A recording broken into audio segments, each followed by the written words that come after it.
You know, consumers go online when they search for information, right? That's Do right. you go online? I do. Do you, when you want to travel, for example? I do. Where would you go to find information? Well, for example, I've decided I want to go to Lebanon. Okay. I want to go on a trip, and it happened because I saw a picture in a newspaper, an actual paper newspaper, and I thought it looked beautiful. So then I took my phone and I Googled places to go in Lebanon, things to do in Lebanon. Mm-hmm. What did that bring you? It brought me to a list of the 10 best things to see, and that was on TripAdvisor. So, how do we call that? Well, that was the zero moment of truth. Exactly. That was when I became stimulated by something, and then I grabbed my device and began to research. And you were in the zero moment of truth, where yeah. people are looking, they are searching for information about something they're interested in, right? So now content marketing is the idea that you want to be found when people are doing their search. Yeah. So when you are going into Google and searching for those keywords, your blog, your page, your own media should appear. So then people find you, they get attracted by you, and they would read the information that you provide. I see. So I see something, it becomes interesting. I grab my device, I start to investigate. And content marketing means someone has intentionally put something there so that in my zero moment of truth, I find them. Exactly. And their content. Exactly. But how does that differ from traditional marketing? Okay, that's a very good question. You have to think about traditional marketing like a loudspeaker. Or sometimes traditional marketing is known as push marketing. Push marketing. Push marketing. And you are pushing your message out. Right. You're telling people, come to my restaurant, I have such a great place, this is my special, daily special, come and try, only 15 francs. Or like, oh, happy hour tonight, you have to come, right? Mm-hmm. You're pushing your message out, you are interrupting people. Yes, I in can't stand what that. they do. It's Exactly. very unpleasant. So that's the idea of pushing marketing. And even sometimes, most of the time, push marketing is using paid media. Yeah. So they're paying either social networks or they're paying newspapers or magazine or TV to interrupt the flow of whatever you're doing, to push out this message. If I want to compare traditional marketing, which is push marketing, where our message is pushed out to people, then I want to compare content marketing to a magnet. A magnet. A magnet. What does a magnet do? It attracts. It attracts. It pulls. It pulls people to you. And that's the idea, is that you want to create content that pulls people to your owned media. I see. So you have push marketing, which is traditional advertising and that sort of thing, and then pull marketing, which attracts through content. Exactly. I see. So you are in your zero moment of truth. You're taking your phone, searching for information, and at the moment, thanks to the great content that you've created, you have pulled your customers or your potential customers to your own media. I see. And that's a summary, really, of push versus pull. But I have here a graph which compares push marketing and pull marketing. So on the push marketing aspect, you see all the traditional marketing parts, and on the pull marketing, you can realize that all of them tend to be online. Traditional push marketing is a loudspeaker, pull marketing, content marketing, magnet attracts people.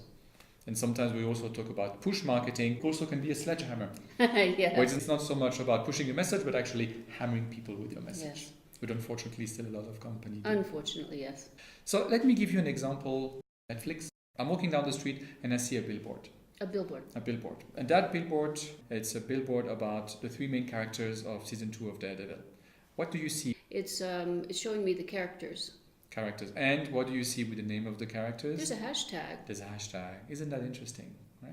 Yes. So it is already encouraging people to maybe go on their Facebook or their Instagram or their Twitter and to actually search with a hashtag. So this is typically something that I would call it as a tool used for stimulating, so in the stimulus, people to get interested and want to find more. So I'm in my stimulus. I wasn't thinking about anything else. I'm walking down the street. I see this poster. I say, oh, wow, this is interesting. So from the stimulus, I then go to my zero moment of truth when I take up my phone and then I go into the official page. So now I'm in my 0 moment of truth. And as I'm going through the page, I see maybe interview with the cast, I see maybe the trailer, I maybe see some pictures of how they went about, maybe the whole story of how this was created, and maybe when also it's going to be aired. So they're not pushing their message, I'm willingly receiving it because I'm interested. And then I said, okay, wow, I really want to watch it. So now how do I watch that? And I find the information, it's on Netflix. So that's an example of push that leads you to pull. Correct. Yeah. Because there's still one thing that push is still superior to content. And what is that? Is when nobody knows you, that you have to put your message out there. So if the brand is not familiar, exactly, then that's the time that you have to use the push. Exactly. So in order to create brand awareness, push marketing, paid media is still superior. But then you don't want to bombard too much of people. It's the idea of just creating that initial stimulus to push people to want to go and find more. And that's what typically that example does very well. So then I am in my Facebook, I look at it, I say, wow, this is really interesting, reminds me of my youth, I want to watch this TV show. Where do I consume it? Netflix. Then it brings me to Netflix. So I'm in my first moment of truth, and as in the Netflix, I look at the price. Well, it's only $10 a month. I can watch unlimited shows. There's not only Daredevil, there's so much different shows available.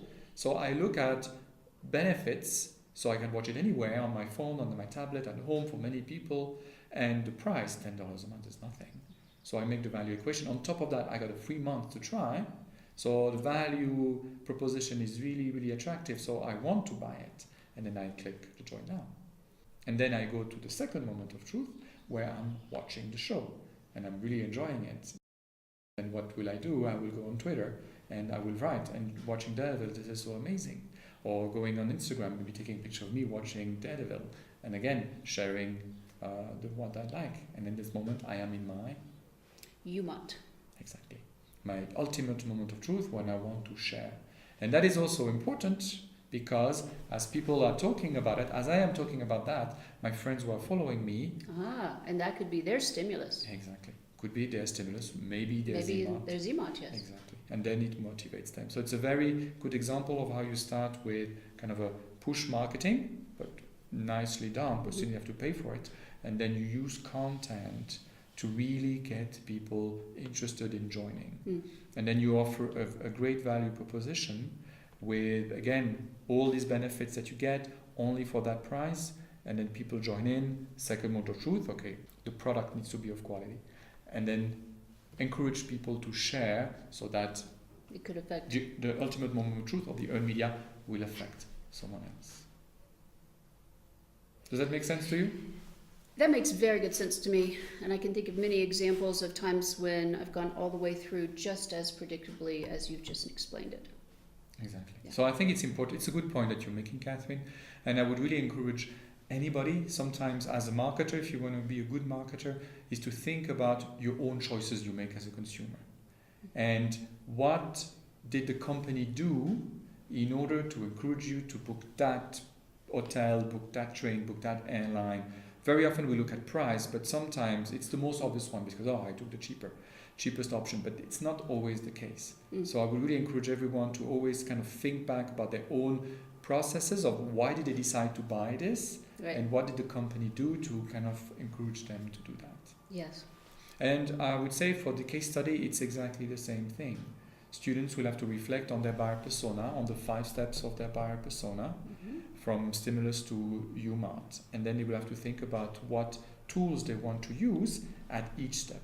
So what can they do to create stimulus? Well, how can they provide all this great content that will be useful for them in the ZMART, for the buyer's persona in the ZMART? How they're going to move people to the FMART and show the value proposition. The experience is not much to talk about because it's the digital marketing part, but I think what is also very important is the last part, is the ultimate moment of truth about how will the students try to encourage customers to share the experience. Yeah, and you have to create opportunities for that sharing. Exactly. Sometimes the sharing happens naturally.